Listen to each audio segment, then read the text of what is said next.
I'll never forget the way he looked at me that night, standing on my doorstep with a bottle of wine and that sly grin. "This stays between us," he said, his voice low and deliberate. If only I'd known what was coming, I would have slammed that door shut right then and there, but I didn't, and it changed everything. "Hi, I'm Emily, 29, single and living in a quiet suburban neighborhood where nothing ever seems to happen. Or so I thought when I moved here a few months ago. My neighbor Michael is the kind of man you wouldn't even notice in a crowd, polite, always offering to help with my trash bins or fixing things around the yard. A perfect neighbor, right? At least, that's what I believed until that night. It started earlier in the week when Michael knocked on my door to check in. He said he noticed I'd been working late and offered to help with anything I needed.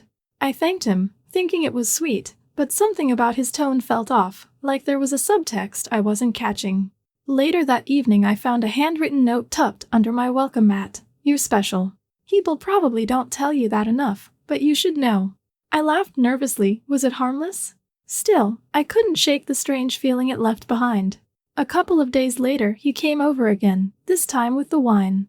"Emily," he said as he leaned casually against my doorframe, "I have something I need to talk to you about in private." The way he said private sent a chill down my spine, but curiosity won. I stepped aside to let him in. We sat at my small dining table and he poured us both a glass. His hands trembled slightly as he set the bottle down, but his eyes were steady, locked on mine in an almost intense way. "Listen," he began, swirling his wine as if trying to find the right words. "I've been meaning to say this for a while, but I didn't know how you'd take it." My heart started racing. What was he about to say? "You're different, Emily. You're not like the others around here. You're vibrant, alive." My stomach twisted into knots and my mind raced to make sense of his words. "Thank you," I managed to stammer, unsure of where this was going. Then he leaned in closer. "I've watched you, not in a creepy way," he quickly added, though his comment did little to reassure me.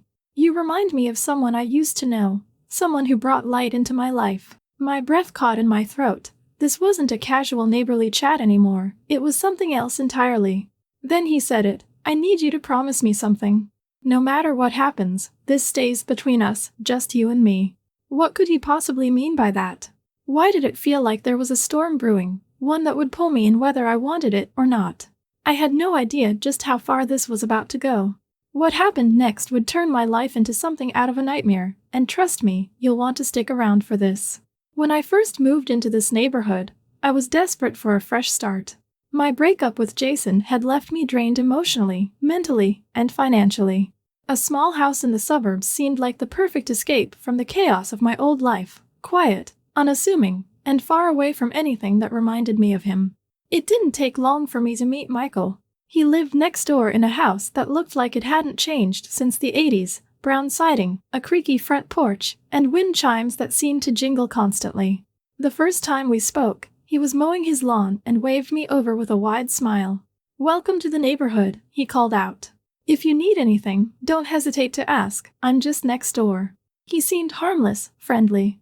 Even over the next few weeks, Michael became a regular fixture in my life. He helped me carry groceries, fixed a broken latch on my fence, and even offered to assemble some furniture I'd ordered online.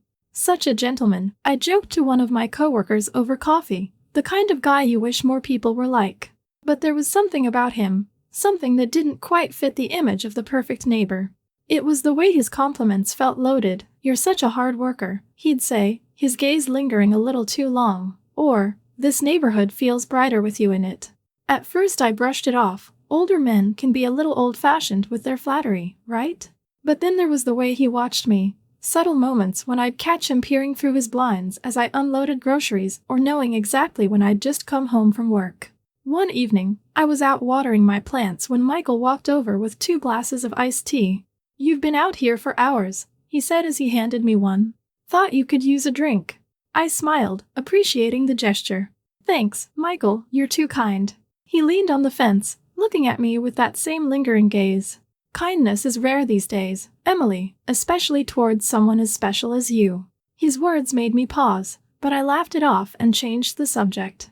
It wasn't a big deal, or so I told myself. A week later, he knocked on my door again. This time, he had an invitation. I was thinking, he began shifting on his feet. "It's been a while since I've had a proper dinner guest. Would you do me the honor of joining me for a meal tomorrow night?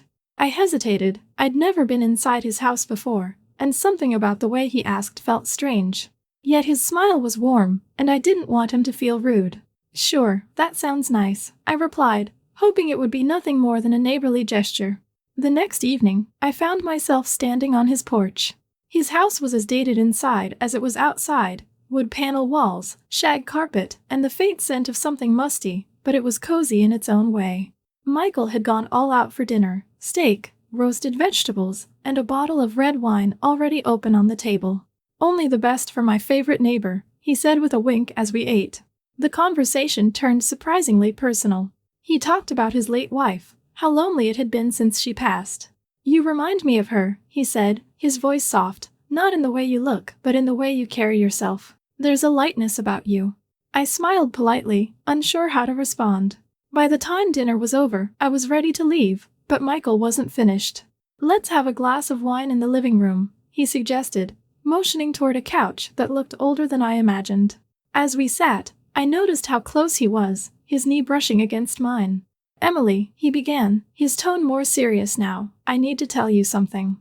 My stomach dropped. There was an intensity in his eyes I hadn't seen before. What is it?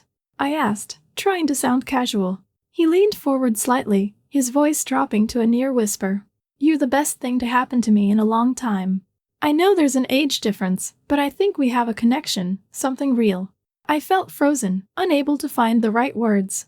Before I could respond, he leaned in, his hand brushing against mine. Michael, stop, I said firmly, pulling my hand away, but he didn't stop. He leaned in further, his lips mere inches from mine. Please, just let me finish. You're the first person in years who's made me feel alive again. I know you feel it too, he insisted, moving closer. I pushed him back harder than I intended. No, Michael, this isn't okay. For a moment, he just stared at me, a mixture of hurt and confusion in his expression. Then, abruptly, he stood up, smoothing his shirt. I'm sorry, he muttered in a cold tone. I didn't mean to upset you.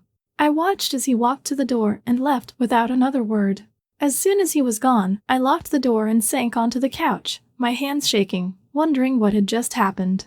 That night, I lay awake replaying the evening in my mind, the candle, the wine, his lingering gaze. Was I overthinking it, or was there something deeper going on? I told myself to forget about it, to chalk it up to an awkward misunderstanding, but deep down I knew this wasn't the last time Michael would try to cross that line. What happened next proved my instincts were right, and it was worse than anything I could have imagined.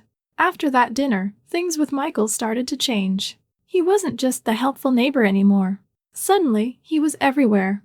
At first, it was small gestures, bringing over freshly baked cookies or leaving flowers on my doorstep with a simple note for the brightest light in the neighborhood.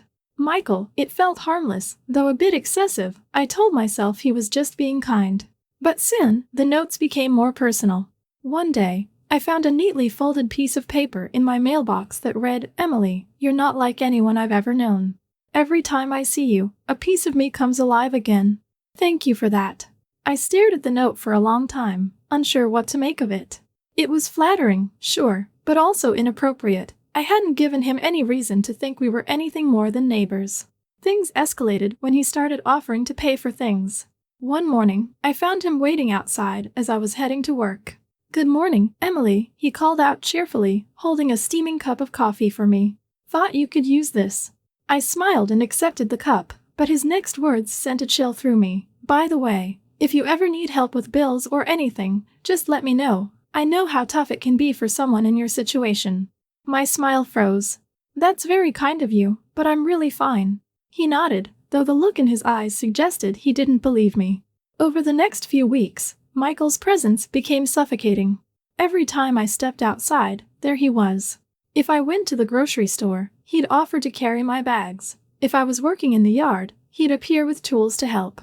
I started avoiding him, pretending to be on the phone whenever I saw him outside or keeping my blinds closed, but it didn't seem to matter. He always found a way to insert himself into my day.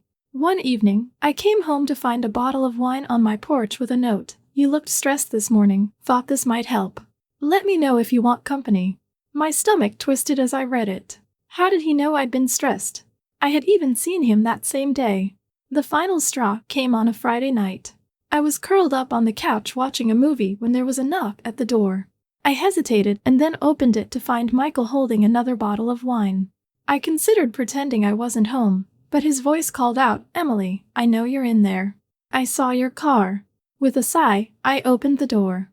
"It's a bit late, don't you think?" I said. He smiled and brushed off my comment. "I won't stay long. I just need to talk to you about something important." Reluctantly, I stepped aside to let him in. As soon as he sat down, he poured 2 glasses of wine and handed one to me. "Emily," he began in a serious tone, "I think you know how I feel about you." My heart started to race. "Michael," I tried to protest as he raised a hand to stop me, "please just let me finish. You're the first person in years who's made me feel alive again. I know there's an age difference, but I think we have a connection, something real." Before I could respond, he leaned in again, his hand trailing up to my shoulder. I froze as his touch grew more insistent.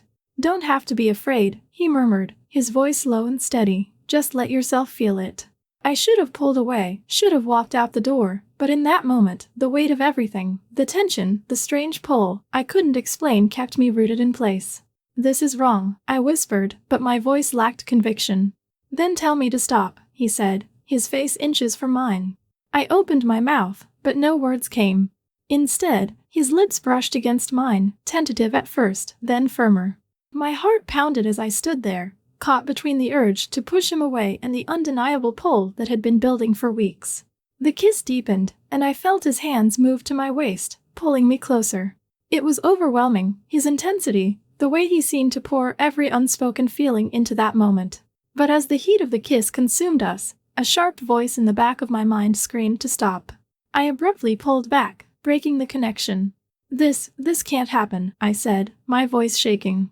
Michael looked at me, his expression soft yet unreadable. "It already has, Emily. You can't deny it anymore." I stepped away, wrapping my arms around myself as a wave of guilt and shame crashed over me. "I need to go," I muttered, turning toward the door. As I walked back to my house, my mind raced. The kiss lingered on my lips, but so did the weight of what had just happened. It was wrong, utterly wrong, and yet it had happened. In the silence of my bedroom, I sat on the edge of my bed staring at my reflection in the dark window. I didn't know how to move forward from this. I hated what had happened and hated that I had let it happen. But the worst part was that this was only the beginning. I had no idea how much worse things were about to get. In the days that followed, guilt, fear, and regret mingled with my every waking moment.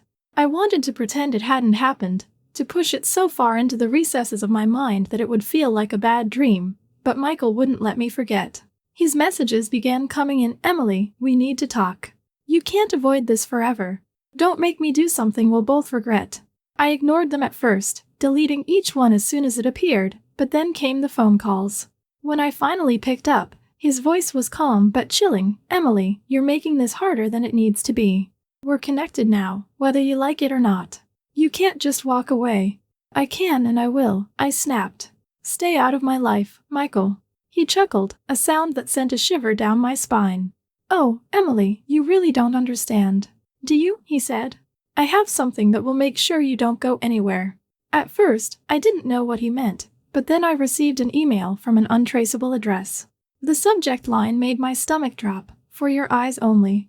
With trembling hands, I opened it and saw video footage of that night, the grainy angle clear enough to show my face, his, the kiss he had recorded. The email included a single line, "Play nice, or this goes public."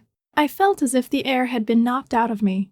My hands shook as I slammed my laptop shut, and I could hardly catch my breath. Michael didn't stop there. He began showing up at my house unannounced, standing on my porch for hours until I'd finally crack and let him in. He would sit on my couch, pretending everything was normal, while dropping veiled threats about what would happen if I didn't cooperate.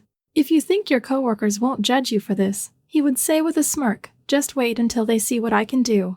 The shame alone was enough to keep me frozen in fear. Then one evening, while Michael was in my house, I noticed his phone sitting unlocked on the table as he stepped away to use the bathroom. Curiosity and desperation got the better of me, and I picked it up. Scrolling through his photos, my blood ran cold. There were dozens of pictures of other women, some candid shots taken from a distance, while others were more intimate. My stomach churned as I realized I wasn't the first. That night, I made a decision. If Michael wanted to play dirty, so would I. Over the next few days, I dug into his life. I discovered that he had a history of inappropriate behavior in his previous neighborhood, something that had been hushed up by an agreement with his former neighbors. I even found financial records linking him to payments made to at least 2 other women. I compiled everything I could find, determined to expose him for who he really was. When I confronted him with my findings, I expected him to crumble. Instead, he laughed, a cold, hollow laugh that sent chills down my spine. "You think anyone's going to believe you," he sneered. "You're just another woman with regrets, trying to ruin a good man's life." But I didn't stop. I sent the evidence to his employer, his neighbors, and even local news outlets. I thought that by taking control of the situation, I was finally standing up for myself. What I didn't anticipate was how far Michael was willing to go to protect himself. A week after I sent the evidence, I came home to find my car vandalized. The words liar and an obscenity spray painted across the hood in bold red letters.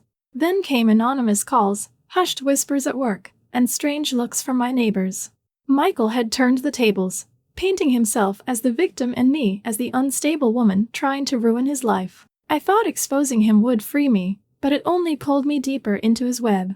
I was trapped, and the worst part was knowing that he still had that video, and he wasn't afraid to use it. What happened next pushed me to the breaking point, and when the final truth came out, it shattered everything I thought I knew. For weeks, it felt like Michael had total control over my life, as if he were pulling the strings and I was just a puppet. But everything changed the day I received an email from someone I didn't recognize. It was from a woman named Jessica, and her message was chilling. "I know what he's done to you. He did it to me too. You're not the first, Emily, but you can be the last." Attached to the email were screenshots of text messages, photos, and even a police report filed years ago. Michael had manipulated her just as he had manipulated me. He had threatened her, humiliated her, and ultimately left her broken. Jessica wasn't the only one. In the days that followed, I connected with 2 other women who had similar stories. Each described the same pattern: Michael's charm, his persistence, the subtle ways he gained their trust before turning their lives into chaos. We decided to meet in person, and as we sat across from each other, I realized one important thing: I wasn't powerless anymore. Together, we gathered emails, texts, photos, videos, and we went to the police. It wasn't easy, reliving those moments, putting our pain on display for strangers to analyze, but we knew it was the only way to stop him. The day Michael was arrested, I felt a strange mix of relief, anger, and deep sadness for everything I'd lost. But I also felt something else: strength. For the first time in months, I could breathe again. As the news about Michael spread, the comments from people in the neighborhood started rolling in. Some were supportive, while others doubted my story, claiming he was too kind or harmless to do such things. I didn't care. Every person who doubted us only fueled our resolve. To anyone reading this, I want you to take away one lesson from my story. Trust is fragile, and sometimes the people who seem the kindest are hiding the darkest secrets. If something feels wrong, trust your instincts and speak up, even if it seems impossible. You're stronger than you think. I know this story might leave you with questions or even anger. What would you have done in my place? Could you have handled it differently? I want to hear your thoughts in the comments.